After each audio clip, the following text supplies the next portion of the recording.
Kalau Anda sudah punya medsos, maka ada beberapa hal yang saya ingin berbagi. Namun sebelumnya izinkan saya menyampaikan, saya juga tiba-tiba teringat, perlu Anda tahu ya, efek daripada medsos ini luar biasa. Saya berapa kali bertemu dengan orang, depan mata saya sendiri, mereka menangis, masih muda-muda. Ucapan mereka kepada saya ini, terima kasih Ustaz.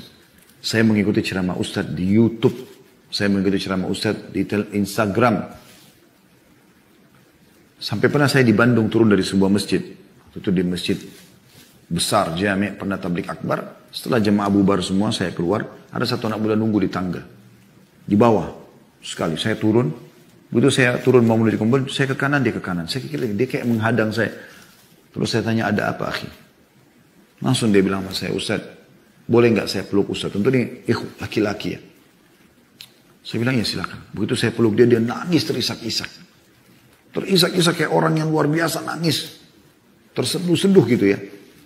Terus saya tenangkan, tenang akhi, tenang. Kenapa? Dia bilang, Ustaz terima kasih. Dia. Saya berubah justru karena dengar ceramahnya Ustaz. Saya sendiri merinding pada saat itu. Subhanallah, saya tidak pernah kenal orang ini. Saya tidak pernah tahu dia. Bagaimana Allah Azza wa Jalla menyampaikan dari media yang ada ini, mempermudah untuk sampai kepada akhi yang jauh di Bandung sana. Lumayan dari sini, dari Jakarta bisa 2-3 jam ke sana naik mobil dengan adanya tol yang baru ya. Kalau dulu mungkin bisa 5-6 jam.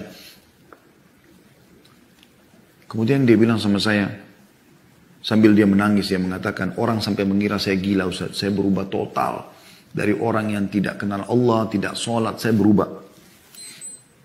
Kemudian setelah itu dia bilang, bukan cuma itu Ustaz. Dia bilang, saya baru saja menikah. Sambil dia nangis nih, sambil dia tertawa, subhanallah. Setelah itu dia tertawa, dia mengatakan, saya masih mengingat perkataan Ustaz, kenapa nggak nikah nih bujang-bujang? Apakah menunggu Dajjal keluar? Sambil dia tertawa. Saya pernah bercanda begitu di pengajian kepada para teman-teman yang belum menikah. Subhanallah, pengaruhnya luar biasa dan banyak sekali orang seperti itu. Saya pergi ke luar negeri, bolak-balik diundang oleh orang-orang kita di Amerika, di Eropa, kemana-mana. Rata-rata semua mengatakan, saya dengar ceramah Ustaz, saya berubah, saya begini, saya begitu. Tanggapan komen-komen juga ada yang masuk. Dan netizen bagaimana mereka mendapatkan petunjuk. Subhanallah, berarti ini sebuah pelajaran dan ibrah teman-teman. Bahwasanya kita kalau menunggangi medsos ini, untuk kita menuntut ilmu kita dapat manfaat, untuk kita menyebarkan juga ilmu kita dapat manfaat. Berapa banyak orang yang berubah tanpa kita tahu. Subhanallah, itu jadi ajang pahala buat kita. Baik, saya akan tutup teman-teman dengan pentingnya beberapa langkah kalau Anda sudah punya medsos. Yang pertama, ikhlaskan niat karena Allah Subhanahu wa taala. Ikhlaskan niat. Karena niat memang ikhlas dalam segala hal harus penting, di nomor satu kan. Karena kata Nabi SAW, Innallaha la yaqbalu amalan illa ma kana khalisan liwajhi. Dalam hadits Abu Daud, ya, Allah tidak akan menerima amal kecuali yang ikhlas karenanya. Mulai mendaftarkan di medsos, di YouTube, di Instagram, dimanapun Anda coba mau menyebarkan sebuah kebaikan, maka ikhlaskan karena Allah Subhanahu wa taala. Bukan karena suruhan teman, bukan karena segala macam. Memang karena saya mau ini menjadi ajang pahala buat saya. Karena Anda sudah meninggal pun kalau itu bermanfaat, orang akan tetap nonton insya Allah. Yang kedua teman-teman sekalian, isi dengan konten-konten yang bermanfaat. Bukan sibuk dengan foto-foto pribadi. Ya. Sibuk menyebarkan berita-berita hoax. Ya. Konten yang bermanfaat, akhi dan ukhti. Konten bermanfaat, hadis, ya. Ayat Al-Quran, dinukil perkataan salaf. Itu yang penuhi semua medsos Anda. Tidak usah yang lain. Nggak perlu yang lain.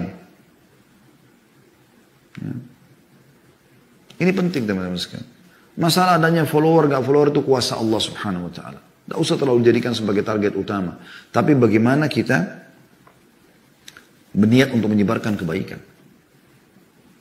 Itu sudah luar biasa buat kita sebenarnya.